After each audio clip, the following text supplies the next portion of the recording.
میں نے دیکھا کہ آپ کے جسم سے ایک ٹکڑا جدا کیا گیا اور میری گود میں رکھ دیا گیا۔ اللہ پاک ان دونوں کو آپ کے پاس جمع نہیں فرمائے گا، ان میں سے ایک کو واپس بلا لیا جائے گا، آپ جسے چاہیں پسند فرمائیں۔ انتخاب مشکل تھا پر کرنا تھا، انتخاب ہو گیا۔ ٹھیک 3 دن بعد انا للہ و انا الیہ راجعون، یہ حسین کے مقتل کی خاک ہے۔ جب یہ سنا تو تعجب ہوا اور کہا کہ ابا جان، آپ بڑے سے فرما رہے ہیں کہ چھوٹے کو پکڑ لو۔ یہ وہ مقام تھا جسے آج دنیا کربلا کے نام سے جانتی ہے۔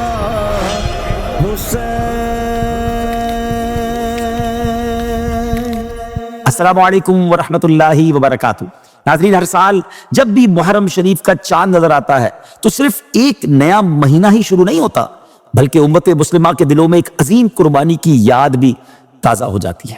عقیدت و احترام سے دل بھر جاتے ہیں اور ذہن کربلا کے اس تپتے ہوئے میدان کی طرف متوجہ ہوتا ہے جہاں تاریخ انسانی کا بہت بڑا واقعہ پیش آیا۔ یہ وہ مہینہ ہے جس میں نبی پاک علیہ السلام کے نواسے، جگر گوشہ بطول، امام عالی مقام حضرت امام حسین رضی اللہ تعالیٰ عنہ نے اپنے اہل بیت اور جانثار ساتھیوں کے ساتھ حق کی خاطر وہ ابدی فتح حاصل کی کہ قیامت تک باطل کے ایوان لرزتے رہیں گے اور حق کا پرچم لہراتا رہے گا۔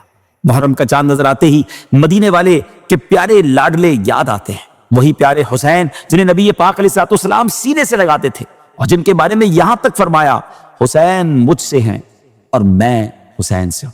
مگر افسوس، اسی جسم کے ٹکڑے کو کربلا کی تپتی ریت پر 3 دن کا پیاسا شہید کر دیا گیا۔ انمول ہے جہاں میں شہادت حسین کی۔ محرم ہمیں صبر، وفا اور قربانی کا درس دیتا ہے کہ حق کی خاطر سر کٹایا تو جا سکتا ہے مگر باطل کے سامنے جھکایا نہیں جا سکتا۔ ناظرین، آج سے ہم اسی قربانی، اسی صبر اور اسی عظیم داستان وفا کو ڈیٹیل کے ساتھ سننے جا رہے ہیں۔ ایک ایسی داستان جسے سن کر دل تڑپ اٹھتے ہیں، آنکھیں اشکبار ہو جاتی ہیں اور روح کانپ جاتی ہے۔ یہ صرف ہسٹری کا ایک واقعہ نہیں بلکہ حق اور باطل کے درمیان وہ مارکا ہے جسے جتنا سنا جائے دل اتنا ہی بے چین ہو جاتا ہے۔ ناظرین، آج سے شروع کرتے ہیں ویب سیریز جس کا نام ہے داستان کربلا۔ حضرت عباس رضی اللہ تعالیٰ عنہ کی زوجہ حضرت ام الفضل بنت حارث رضی اللہ تعالیٰ عنہ نہایت پریشانی کی حالت میں بارگاہ رسالت صلی اللہ علیہ وسلم میں حاضر ہوتی ہیں اور عرض کرتی ہیں، یا رسول اللہ صلی اللہ تعالیٰ علیہ وسلم، آج میں نے ایک ایسا خواب دیکھا ہے جس نے مجھے بے چین کر دیا ہے۔ نبی پاک علیہ السلام نے نہایت شفقت سے فرمایا، بتاؤ کیا دیکھا؟ حضرت ام الفضل رضی اللہ تعالیٰ عنہ عرض کرتی ہیں، یا رسول اللہ علیہ السلام، خواب بہت سخت ہے، مجھ میں اسے بیان کرنے کی ہمت نہیں۔ نبی پاک علیہ السلام دوبارہ فرماتے ہیں تو عرض کرتی ہیں، میں نے دیکھا کہ آپ کے جسم مبارک سے ایک ٹکڑا جدا کیا گیا اور میری گود میں رکھ دیا گیا ہے۔ ناظرین، یہ الفاظ سن کر کسی کا بھی دل کانپ جائے، مگر رحمت للعالمین علیہ السلام نے مسکرا کر فرمایا، تم نے بہت اچھا خواب دیکھا ہے، انشاءاللہ فاطمہ کے ہاں ایک بیٹا پیدا ہوگا اور وہ تمہاری گود میں دیا جائے گا، رضی اللہ تعالی عنہ۔ اس واقعے کے کچھ ہی عرصے بعد مدینہ منورہ کی فضاؤں میں خوشی اتر آئی، جنت کے پھول کی آمد ہوئی اور امام عالی مقام حضرت امام حسین رضی اللہ تعالیٰ عنہ اس دنیا میں تشریف لے آئے، پھر حضرت ام الفضل رضی اللہ تعالیٰ عنہ کی گود میں دیے گئے، یوں وہ خواب حقیقت بن گیا۔ ویورز، حضرت امام حسین رضی اللہ تعالیٰ عنہ کی ولادت سن 5 ہجری شعبان المعظم کے مہینے میں مدینہ طیبہ میں ہوئی۔ نبی کریم علیہ السلام نے آپ کے کان میں اذان دی اور اپنے لعاب دہن سے آپ کے منہ کو معطر فرمایا۔ 7ویں دن آپ کا نام حسین رکھا گیا اور عقیقہ فرمایا گیا۔ نبی پاک علیہ السلام نے ارشاد فرمایا، حضرت ہارون علیہ السلام نے اپنے بیٹوں کے نام شبر و شبیر رکھے تھے اور میں نے انہی کے نام پر اپنے بیٹوں کے نام حسن اور حسین رکھے ہیں۔ سریانی زبان میں یعنی سیریاک لینگویج میں شبیر و شبر اور عربی زبان میں حسن و حسین ایک ہی معنی رکھتے ہیں۔ پھر آقا علیہ السلام نے یہ بھی فرمایا، حسن اور حسین جنتی ناموں میں سے 2 نام ہیں، زمانہ جاہلیت میں عرب ان ناموں سے واقف نہ تھے، یعنی یہ ایسے یونیک نام تھے کہ دنیا میں سب سے پہلے اگر کسی کے رکھے گئے تو حضرت امام حسن اور امام حسین ہیں۔ آپ کی فضائل میں بے شمار احادیث مبارکہ بیان ہوئی۔ نبی کریم علیہ السلام نے فرمایا، حسین مجھ سے ہیں اور میں حسین سے ہوں۔ ایک مرتبہ میرے آقا علیہ السلام مسجد میں تشریف لائے اور فرمایا، میرا چھوٹا بچہ کہاں ہے؟ اتنے میں ننھے امام حسین رضی اللہ تعالیٰ دوڑتے ہوئے آئے، پیارے آقا علیہ الصلوۃ والسلام کی گود میں بیٹھ گئے۔ آقا علیہ الصلوۃ والسلام نے پیار سے انہیں چوما، اپنے سینے سے لگایا اور دعا فرمائی، اے اللہ میں حسین سے محبت کرتا ہوں، تو بھی حسین سے محبت فرما اور اس سے بھی محبت فرما جو حسین سے محبت کرے۔ نبی پاک علیہ الصلوۃ والسلام صحابہ کرام سے فرمایا کرتے تھے جسے یہ پسند ہو کہ جنتی جوانوں کے سردار کو دیکھے تو وہ حسین بن علی کو دیکھ لے۔ آقا علیہ الصلوۃ والسلام حسنین کریمین کو پھولوں کی طرح سونگتے تھے، اپنے سینہ مبارکہ سے لپٹاتے تھے، ان کے چہروں کو دیکھ کر خوش ہوتے تھے۔ یہ نبی پاک علیہ الصلوۃ والسلام مولا علی المرتضیٰ کرم اللہ تعالی وجہ الکریم اور بی بی فاطمہ رضی اللہ تعالیٰ عنہ کی تربیت ہی کا اثر تھا کہ امام علی مقام عبادت، تقوی، صبر اور سخاوت کا عظیم پیکر بن گئے۔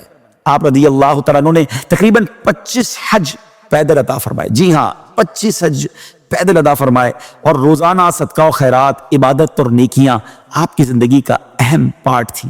آپ کو نماز سے ایسی محبت تھی کہ میدان کربلا میں بھی نماز نہ چھوڑی۔ پھر ایک دن ایسا آیا کہ پیارے آقا علیہ الصلوۃ والسلام ان کو اپنی ایک ران پر اور اپنے شہزادے حضرت ابراہیم علیہ الصلوۃ والسلام کو دوسری ران پر بٹھائے ہوئے تھے کہ حضرت جبریل امین علیہ الصلوۃ والسلام حاضر ہوئے اور عرض کیا، یا رسول اللہ علیہ الصلوۃ والسلام، اللہ کریم ان دونوں کو آپ کے پاس جمع نہیں رکھے گا، ان میں سے ایک کو واپس بلا لیا جائے گا، اب آپ جسے چاہیں پسند فرما لیں۔ ناظرین، انتخاب ہمیشہ آسان نہیں ہوتا، کچھ انتخابات بڑے مشکل ہوتے ہیں۔ ایک طرف اولاد ہے، دوسری طرف اولاد کی اولاد ہے، یہ کیسا انتخاب ہے؟ پر نبی پاک علیہ الصلوۃ والسلام نے انتخاب فرمایا۔ آپ نے فرمایا اگر حسین جدا ہو جائیں تو ان کی جدائی میں فاطمہ علی کو تکلیف ہوگی اور مجھے بھی شدید تکلیف ہوگی، اور اگر ابراہیم وفات پا جائیں تو زیادہ غم مجھ کو ہوگا، اس لیے مجھے اپنا غم پسند ہے۔ ناظرین، اس واقعے کے صرف 3 دن بعد حضرت ابراہیم رضی اللہ تعالیٰ عنہ دنیا سے رخصت ہو گئے، اور اس کے بعد جب بھی امام حسین نبی پاک علیہ الصلوۃ والسلام کی خدمت میں حاضر ہوتے تو پیارے آقا علیہ الصلوۃ والسلام ان کی پیشانی کو چومتے، آنکھیں بھر آتی اور لوگوں سے فرماتے، میں نے حسین پر اپنے بیٹے ابراہیم کو قربان کیا ہے۔ ایک مرتبہ حضرت امام حسین رضی اللہ تعالیٰ عنہ اور امام حسن رضی اللہ تعالیٰ عنہ پیارے آقا کے سامنے کم سنی کے زمانے میں آئے اور وہ ایک دوسرے سے کشتی لڑ رہے تھے، تو نبی پاک علیہ الصلوۃ والسلام بیٹھے ہوئے کشتی ملاحظہ فرما رہے تھے، تو حضرت حسن سے پیارے آقا نے فرمایا کہ حسین کو پکڑ لو۔ حضرت فاطمہ تو زہرا نے کہا کہ ان کو بڑا تعجب ہوا کہ عرض کیا، ابا جان آپ بڑے سے فرما رہے کہ چھوٹے کو پکڑ لو؟ تو پیارے آقا علیہ السلام نے فرمایا، دوسری طرف جبرائیل حسین سے کہہ رہے ہیں کہ حسن کو پکڑ لو۔ اللہ اکبر، یہ کیسا گھرانہ ہے، یہ کیسی برکت والے لوگ ہیں کہ ان کے خاندانی معاملات میں فرشتوں کی آمد ہو جاتی ہے۔ ویورز، ایپیسوڈ کے سٹارٹ میں ہم نے سنا تھا کہ امام علی مقام کی ولادت کی خوشخبری ولادت سے پہلے ہی دے دی گئی تھی، اسی طرح آپ رضی اللہ تعالیٰ کی شہادت کی خبر بھی آپ کے دودھ پینے کے زمانے میں ہی سنا دی گئی تھی۔ جی ہاں، حضرت علی، حضرت فاطمہ الزہرا اور دیگر صحابہ کرام علیہم الرضوان اور اہل بیت کے جانثار سبھی لوگ آپ کے زمانہ شیر خارگی ہی میں جان گئے تھے کہ نبی پاک علیہ الصلوۃ والسلام کا یہ لال ظلم و ستم کے ہاتھوں شہید کیا جائے گا اور اس کا خون نہایت بے دردی کے ساتھ زمین کربلا میں بہایا جائے گا۔ حضرت عائشہ صدیقہ رضی اللہ تعالیٰ روایت کرتی ہیں کہ نبی پاک صلی اللہ تعالیٰ علیہ وسلم نے فرمایا، جبرائیل نے مجھے خبر دی ہے کہ میرے بعد میرا بیٹا حسین زمین طف میں شہید کیا جائے گا۔ حضرت جبرائیل امین کربلا کی مٹی بھی ساتھ لائے تھے اور فرمایا تھا یہ حسین کے مقتل کی خاک ہے۔ ناظرین، طف کوفہ کے قریب اس مقام کا نام تھا جسے آج دنیا کربلا کے نام سے جانتی ہے۔ اسی طرح کبھی بارش کے فرشتے کے ذریعے خبر دی گئی تو کبھی ام سلمہ رضی اللہ تعالیٰ عنہ کو خاک کربلا دینے اور اس خاک کے خون ہو جانے کو شہادت امام حسین کے سائن قرار دینے کا ذکر ملتا ہے، جس سے معلوم ہوتا ہے کہ نبی پاک علیہ الصلوۃ والسلام کو ان کی شہادت کے بارے میں بار بار اطلاع دی گئی اور آپ نے بھی بارہا اس کا ذکر فرمایا، جس کی وجہ سے حضرت امام حسین رضی اللہ تعالیٰ عنہ کی شہادت کی خبر بچپن سے ہی خوب مشہور ہو چکی تھی۔ سب کو معلوم ہو گیا تھا کہ آپ رضی اللہ تعالیٰ عنہ کربلا کے میدان میں شہید کیے جائیں گے۔ مولا علی کرم اللہ تعالیٰ وجہ الکریم تو خود اس مقام کو دیکھ کر آئے تھے جہاں امام پاک نے شہید ہونا تھا۔ آپ رضی اللہ تعالیٰ عنہ جب اس مقام پر پہنچے تو فرمایا، نبی کریم علیہ الصلوۃ والسلام نے مجھے خبر دی تھی کہ حسین فرات کے کنارے شہید کیے جائیں گے۔ پھر آپ اس مقام پر گئے جہاں بعد میں شہداء کی قبریں بنی اور فرمایا یہاں ان شہداء کے اونٹ باندھے جائیں گے، یہاں ان کے کجاوے یعنی سیڈلز رکھے جائیں گے، یہاں آل محمد علیہ الصلوۃ والسلام کے جوان شہید ہوں گے اور آسمان و زمین ان پر روئیں گے۔ ناظرین ذرا غور کیجئے، نبی پاک علیہ الصلوۃ والسلام جانتے تھے، مولا علی کرم اللہ تعالیٰ وجہ الکریم جانتے تھے، سیدہ فاطمہ الزہرا رضی اللہ تعالیٰ عنہا جانتی تھی، پورا اہل بیت جانتا تھا کہ حسین کربلا میں بے دردی کے ساتھ شہید کیے جائیں گے۔ مگر کوئی حضور کی بارگاہ میں آ کر یہ عرض نہیں کرتا کہ حسین کی خبر شہادت نے تو دل اور جگر پارا پارا کر دیا ہے، اب آپ دعا فرمائیں کہ اللہ عز و جل حسین کو اس حادثے سے محفوظ رکھے۔ کسی نے یہ دعا نہ کی کہ یا اللہ کربلا نہ آئے، کیونکہ محبت والے آزمائش سے بھاگا نہیں کرتے، وہ اللہ کی رضا پر سر جھکا دیتے ہیں۔ نبی پاک علیہ السلام کی آنکھوں سے آنسو بہتے تھے مگر زبان پر رضا تھی، مولا علی کے دل پر غم تھا مگر لبوں پر صبر تھا، سیدہ فاطمہ کے رضی اللہ تعالیٰ عنہ کے دل میں درد تھا مگر دعا یہی تھی کہ میرا حسین کامیاب ہو جائے۔ شاعر کہتے ہیں نا، زبان پر شکوے رنج و علم لایا نہیں کرتے، نبی کے نام لیوا غم سے گھبرایا نہیں کرتے۔ اور ناظرین پھر وہ وقت آیا، کربلا میں سب کچھ چلا گیا، کل گھر اجڑ گئے، خون سے لت پت جسم تڑپتے رہے، ننھے بچے پیاس سے بلبلاتے رہے، ماؤں کے لال خاک پر گرے رہے مگر حسین ہارے نہیں، سر کٹ گیا مگر جھکا نہیں۔ اس لیے آج بھی دنیا کہتی ہے کربلا شکست کا نہیں، حسین کی کامیابی کا نام ہے۔ شاعر کہتے ہیں نا، قتل حسین اصل میں مرگ یزید ہے، اسلام زندہ ہوتا ہے ہر کربلا کے بعد۔